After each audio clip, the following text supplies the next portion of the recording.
అదరగొట్టే కారం రంగు రుచి ఆచి కారం పొడి.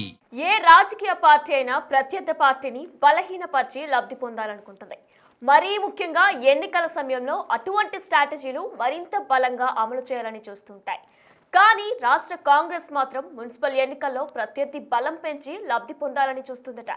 ఎన్నికల తరుణంలో కాంగ్రెస్ అమలు చేస్తున్న ఈ కొత్త వ్యూహం అత్యంత ఆసక్తికరంగా మారింది.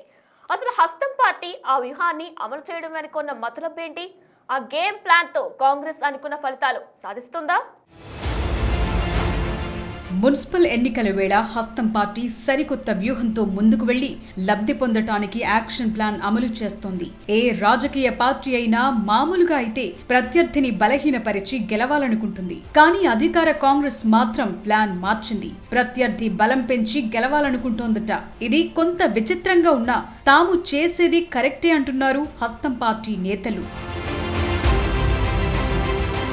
ప్రస్తుతం జరిగే మున్సిపల్ ఎన్నికలు పట్టణ ప్రాంతంలోనే జరగనున్నాయి. తెలంగాణలో పట్టణ ప్రాంతాల్లో ప్రధాని మోదీ ప్రభావం, హిందుత్వ ఎజెండాలతో బీజేపీ పట్టు పెంచుకునే ప్రయత్నం చేస్తోంది. నిజామాబాద్, కరీంనగర్, ఆదిలాబాద్ వంటి జిల్లాల్లో లోక్సభ ఎన్నికల్లో ఆ పార్టీ ఓట్ షేర్ గణనీయంగా పెరిగింది. ఆ క్రమంలో చాలా చోట్ల అధికార కాంగ్రెస్ కు బీజేపీ సవాల్ విసురుతోంది. ఈ నేపథ్యంలో బీజేపీని కట్టడి చేయాలంటే బీఆర్ఎస్ కు బలం చేకూర్చడం ఒక్కటే మార్గమని కాంగ్రెస్ భావిస్తోంది. తమ ప్రత్యర్థులు ఇద్దరు అంతో ఇంతో బలంగా ఉంటే ఓట్ల చీలిక జరుగుతుందని, ఫైనల్ గా అది తమకు లాభం చేకూర్చుతుందని రాష్ట్ర కాంగ్రెస్ నేతలు అంచనా వేసుకుంటున్నారట. అందుకు సంబంధించి సిట్ విచారణను అస్త్రంగా చేసుకుంటోంది టీ కాంగ్రెస్. రాజకీయ కుట్రగా బీఆర్ఎస్ ఆరోపిస్తుంటే తమకు ఏ సంబంధం లేదని కాంగ్రెస్ వాదిస్తోంది.